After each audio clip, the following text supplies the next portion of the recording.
আমাদের শরীরে তাপমাত্রা বাড়লে আমরা ভয় পেয়ে যাই। আমরা ভাবি জ্বর বুঝি ভয়ানক কোনো রোগ, কিন্তু চিকিৎসাবিজ্ঞান বলছে ভিন্ন কথা। জ্বর আসলে কোনো রোগ নয়, এটি আপনার শরীরের এক শক্তিশালী সুরক্ষা ব্যবস্থা বা ডিফেন্স মেকানিজম। জ্বর হলো একটি সংকেত। এটি জানিয়ে দেয় যে আপনার শরীরের ভেতরে কোনো শত্রু প্রবেশ করেছে এবং আপনার শরীর তার বিরুদ্ধে যুদ্ধ ঘোষণা করেছে। সুস্থ অবস্থায় আমাদের শরীরের তাপমাত্রা থাকে ৯৮.৬ ডিগ্রি ফ্যারেনহাইট বা ৩৭ ডিগ্রি সেলসিয়াস। এই তাপমাত্রা নিয়ন্ত্রণ করে মস্তিষ্কের একটি ছোট অংশ, যার নাম হাইপোথ্যালামাস। এটিকে শরীরের থার্মোস্ট্যাট বা এসির রিমোট বলা যেতে পারে। হাইপোথ্যালামাস সবসময় তাপমাত্রা ৩৭ ডিগ্রিতে ফিক্স করে রাখে, যাতে আমাদের এনজাইম এবং কোষগুলো ঠিকঠাক কাজ করতে পারে। কিন্তু যখন কোনো ভাইরাস বা ব্যাকটেরিয়া আমাদের শরীরে প্রবেশ করে, তখন তারা বংশবৃদ্ধি শুরু করে এবং বিষাক্ত পদার্থ ছড়ায়। আমাদের রক্তের পাহারাদার বা শ্বেত রক্তকণিকাগুলো এই শত্রুদের চিনে ফেলে এবং তখনই শুরু হয় আসল লড়াই। শ্বেত রক্তকণিকাগুলো পাইরোজেন নামক এক ধরনের কেমিক্যাল রিলিজ করে। এটি হলো যুদ্ধের সাইরেন বা অ্যালার্ম। এই পাইরোজেন রক্তের মাধ্যমে সোজা মস্তিষ্কের হাইপোথ্যালামাসে পৌঁছে যায় এবং রিপোর্ট করে যে, বস, আমরা আক্রান্ত হয়েছি। এই খবর পাওয়ার সাথে সাথে হাইপোথ্যালামাস প্রোস্টাগ্ল্যান্ডিন নামক এক বিশেষ কেমিক্যাল তৈরি করে। এই কেমিক্যালটি হাইপোথ্যালামাসকে নির্দেশ দেয় শরীরের তাপমাত্রা বাড়িয়ে দিতে। সে তখন সেটিং ৯৮ থেকে বাড়িয়ে ১০১ বা ১০২ করে দেয়। কিন্তু কেন? কারণ ভাইরাস এবং ব্যাকটেরিয়া সাধারণ তাপমাত্রায় খুব দ্রুত বংশবৃদ্ধি করে, কিন্তু উচ্চ তাপমাত্রায় তারা দুর্বল হয়ে পড়ে। এটি শরীরের একটি মাস্টার প্ল্যান। শত্রুকে দুর্বল করার জন্যই শরীর নিজেকে গরম করে তোলে। একেই আমরা জ্বর বলি। এখানে একটি অদ্ভুত ব্যাপার ঘটে। শরীরের তাপমাত্রা বাড়ছে, অথচ জ্বরের শুরুতে আপনার খুব শীত করে এবং কাঁপুনি দেয়। কেন জানেন? কারণ হাইপোথ্যালামাস টার্গেট সেট করেছে ১০২ ডিগ্রি, কিন্তু শরীরের তাপমাত্রা তখনও ৯৮। তাই ব্রেন মনে করে আপনি ঠান্ডায় আছেন। তাপমাত্রা দ্রুত বাড়ানোর জন্য ব্রেন পেশিগুলোকে কাঁপানোর নির্দেশ দেয়। পেশির এই ঘর্ষণের ফলে শরীরে প্রচুর তাপ উৎপন্ন হয়। একই সাথে ত্বকের রক্তনালীগুলো সংকুচিত হয়ে যায়, যাতে শরীরের তাপ বাইরে বেরিয়ে যেতে না পারে। এজন্যই জ্বরের সময় হাত পা ঠান্ডা মনে হয়। যখন শরীরের তাপমাত্রা হাইপোথ্যালামাসের সেট করা পয়েন্টে পৌঁছে যায়, তখন কাঁপুনি বন্ধ হয় এবং আপনি অনুভব করেন যে আপনার গা পুড়ে যাচ্ছে। এই বাড়তি তাপে শুধু জীবাণুই দুর্বল হয় না, বরং আমাদের ইমিউন সিস্টেম সুপারচার্জড হয়ে যায়। উচ্চ তাপমাত্রায় শ্বেত রক্তকণিকাগুলো রক্তনালীর ভেতর দিয়ে আরও দ্রুত চলাফেরা করতে পারে এবং সংক্রমণের জায়গায় পৌঁছাতে পারে। জীবাণুকে খেয়ে ফেলা বা ধ্বংস করার ক্ষমতা জ্বরের সময় কয়েক গুণ বেড়ে যায়। আরেকটি মজার ব্যাপার ঘটে। ব্যাকটেরিয়ার বংশবৃদ্ধির জন্য আয়রন বা লৌহ প্রয়োজন। জ্বরের সময় লিভার শরীর থেকে আয়রন লুকিয়ে ফেলে, যাতে ব্যাকটেরিয়া না পায়। ভাইরাসদের ক্ষেত্রেও একই কথা। উচ্চ তাপমাত্রায় তাদের প্রজনন বা রেপ্লিকেশন এনজাইমগুলো কাজ করা বন্ধ করে দেয়।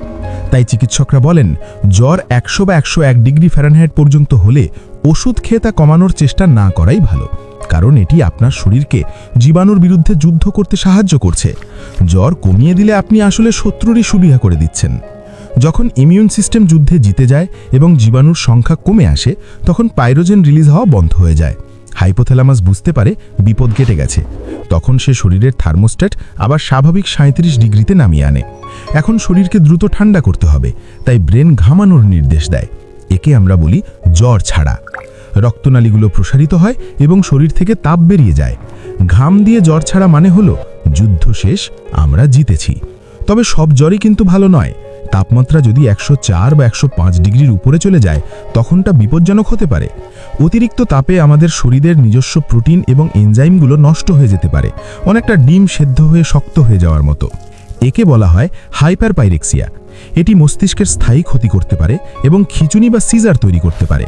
ঠিক তখনই প্যারাসিটামল জাতীয় ওষুধের প্রয়োজন হয়। এই ওষুধগুলো হাইপোথ্যালামাসকে সিগন্যাল পাঠানো বন্ধ করে দেয়। জ্বরের সময় আরেকটি গুরুত্বপূর্ণ বিষয় হলো পানি।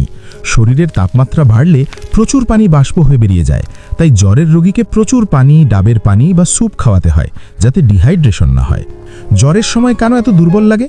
কারণ শরীর তার সমস্ত শক্তি জীবাণুর বিরুদ্ধে যুদ্ধে লাগিয়ে দেয়। পেশি বা অন্য কাজের জন্য শক্তি অবশিষ্ট থাকে না। তাই জ্বরের সময় বিশ্রাম নেওয়া সবচেয়ে জরুরি। আপনি যত বিশ্রাম নেবেন, আপনার শরীর তত তাড়াতাড়ি সুস্থ হবে। জ্বরের ধরন দেখে ডাক্তাররা রোগ নির্ণয় করেন। ডেঙ্গু, ম্যালেরিয়া বা টাইফয়েডের জ্বরের প্যাটার্ন আলাদা আলাদা হয়। শিশুদের ক্ষেত্রে জ্বর আরও দ্রুত বাড়ে, কারণ তাদের মেটাবলিজম রেট বেশি, তবে তারা সুস্থও হয় দ্রুত। অনেকেই জ্বরের রোগীকে কাঁথা কম্বল দিয়ে মুড়িয়ে রাখেন। এটি ভুল। এতে তাপমাত্রা আরও বেড়ে গিয়ে বিকট হতে পারে। বরং স্বাভাবিক তাপমাত্রার পানিতে তোয়ালে ভিজিয়ে শরীর মুছে দিলে বাষ্পীভবনের মাধ্যমে তাপ দ্রুত কমে আসে। ব্যথানাশক ওষুধগুলো মূলত প্রোস্টাগ্ল্যান্ডিন তৈরির এনজাইমকে ব্লক করে দেয়, ফলে ব্রেন তাপমাত্রা কমানোর নির্দেশ পায়। জ্বরের সময় রুচি চলে যায়, কারণ শরীর হজমে শক্তি ব্যয় করতে চায় না। তাই জোর করে না খাইয়ে হালকা সহজ পাচ্য খাবার দেওয়া উচিত। লক্ষ লক্ষ বছর ধরে বিবর্তনের মাধ্যমে মানবদেহ এই জ্বর নামক মেকানিজমটি ধরে রেখেছে, কারণ এটি আমাদের বাঁচিয়ে রাখে। এমনকি শীতল রক্তের প্রাণী যেমন টিকটিকিও অসুস্থ হলে রোদে গিয়ে শরীর গরম করে জীবাণু মারার চেষ্টা করে। এটি প্রকৃতির নিয়ম। কখনো কখনো কোনো কারণ ছাড়াই জ্বর আসে। একে পাইরেক্সিয়া অফ আননোন অরিজিন বলে। এটি শরীরের গভীর কোনো সমস্যার ইঙ্গিত হতে পারে। শুধু ইনফেকশন নয়, কখনো কখনো ক্যান্সার বা অটো ইমিউন ডিজিজের কারণেও শরীর জ্বর তৈরি করতে পারে। তাহলে আমরা জানলাম, জ্বর কোনো শত্রু নয়, এটি আপনার শরীরের এক বিশ্বস্ত বন্ধু, যে আপনাকে বাঁচাতে দিন রাত লড়াই করছে। মহান সৃষ্টিকর্তা আমাদের শরীরের ভেতরে কি একটা নিখুঁত এক অটোমেটিক সিস্টেম তৈরি করেছেন, তা ভাবলে শিহরিত হতে হয়। তবে জ্বর 3 দিনের বেশি স্থায়ী হলে বা অন্য কোনো গুরুতর লক্ষণ থাকলে অবশ্যই ডাক্তারের পরামর্শ নিতে হবে। জ্বরের পিছনে এই বিজ্ঞান জেনে ভালো লাগলে ভিডিওটিতে লাইক দিন এবং আপনার প্রিয়জনদের সাথে শেয়ার করুন, যাতে তারাও জ্বরের সময় ভয় না পেয়ে সঠিক পদক্ষেপ নিতে পারে। স্বাস্থ্য এবং বিজ্ঞান বিষয়ক এমন আরও অজানা তথ্য জানতে আমাদের চ্যানেলটি সাবস্ক্রাইব করে সাথেই থাকুন। সুস্থ থাকুন, সচেতন থাকুন। আসুন আরেকটু গভীরে যাই। শ্বেত রক্ত কণিকা যে বার্তা পাঠায়, সেগুলোকে বলা হয় সাইটোকাইন। এগুলো শরীরের ডাক পিয়ন। এই সাইটোকাইনগুলো মস্তিষ্কের বিশেষ সুরক্ষা দেওয়াল বা ব্লাড ব্রেন ব্যারিয়ার পার হতে পারে এবং ব্রেনের সাথে সরাসরি কথা বলতে পারে। মাথায় জলপট্টি দিলে কেন আরাম লাগে? কারণ এতে মস্তিষ্কের রক্তনালীগুলো কিছুটা সংকুচিত হয় এবং মাথা ব্যথা কমে। কিন্তু এটি মূল জল কমায় না। তাপমাত্রা 1 ডিগ্রি বাড়লে আমাদের হৃদস্পন্দন মিনিটে প্রায় 10 বার বেড়ে যায়, কারণ শরীরে অক্সিজেনের চাহিদা বেড়ে যায়। খেয়াল করবেন, জ্বরের সময় শ্বাস প্রশ্বাসও দ্রুত হয়। শরীর চেষ্টা করে বেশি অক্সিজেন নিতে এবং গরম বাতাস বের করে দিতে। আমাদের এনজাইমগুলো নির্দিষ্ট তাপমাত্রায় কাজ করে। জ্বর হলে এই এনজাইমগুলো কিছুটা ধীর হয়ে যায়, তাই শরীর দুর্বল লাগে। ভাইরাস খুব চালাক, তারা রূপ বদলাতে পারে, কিন্তু শরীরের এই হিট অ্যাটাকের সামনে তারা অসহায় হয়ে পড়ে। মনে রাখবেন, অ্যান্টিবায়োটিক ব্যাকটেরিয়া মারতে পারে, কিন্তু ভাইরাসের জ্বর কমাতে পারে না। তাই সব জ্বরে অ্যান্টিবায়োটিক নয়। কিছু জ্বরে কাঁপুনি দিয়ে জ্বর আসে, আবার ঘাম দিয়ে ছেড়ে যায়, যেমন ম্যালেরিয়া। এখানে জীবাণুগুলো নির্দিষ্ট সময় পরপর রক্তে ছড়িয়ে পড়ে।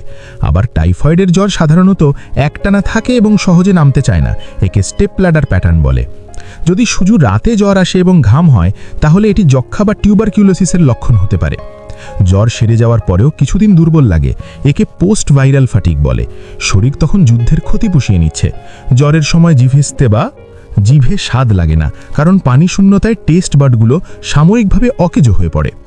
খুব বেশি জ্বর হলে মানুষ প্রলাপ বকে বা ভুলভাল দেখে, কারণ অতিরিক্ত তাপে মস্তিষ্কের নিউরনগুলো এলোমেলো সিগন্যাল পাঠায়। অনেক সময় জ্বরের পরে ঠোঁটে জ্বর ধোসা ওঠে। এটি আসলে শরীরের স্ট্রেসের কারণে সুপ্ত ভাইরাসের জেগে ওঠা। জ্বর থেকে বাঁচার সবচেয়ে সহজ উপায় হলো ব্যক্তিগত পরিষ্কার পরিচ্ছন্নতা এবং বারবার হাত ধোয়া এবং সঠিক খাবার খেয়ে ইমিউন সিস্টেমকে শক্তিশালী রাখা, যাতে সে যুদ্ধের জন্য সবসময় প্রস্তুত থাকে। যুদ্ধ শেষে মৃত ব্যাকটেরিয়া ও কোষের ধ্বংসাবশেষ লিম্ফ্যাটিক সিস্টেমের মাধ্যমে শরীর থেকে বেরিয়ে যায়। শরীর কিন্তু এই যুদ্ধের কথা ভোলে না। মেমোরি সেল এই জীবাণুর তথ্য জমা রাখে, যাতে পরে ভবিষ্যতে একই জীবাণু এলে জ্বর ছাড়াই তাকে মারা যায়। তাই পরের বার জ্বর হলে আতঙ্কিত হবেন না। মনে রাখবেন, আপনার শরীর আপনার হয়েই কাজ করছে। ধৈর্য ধরুন, বিশ্রাম নিন।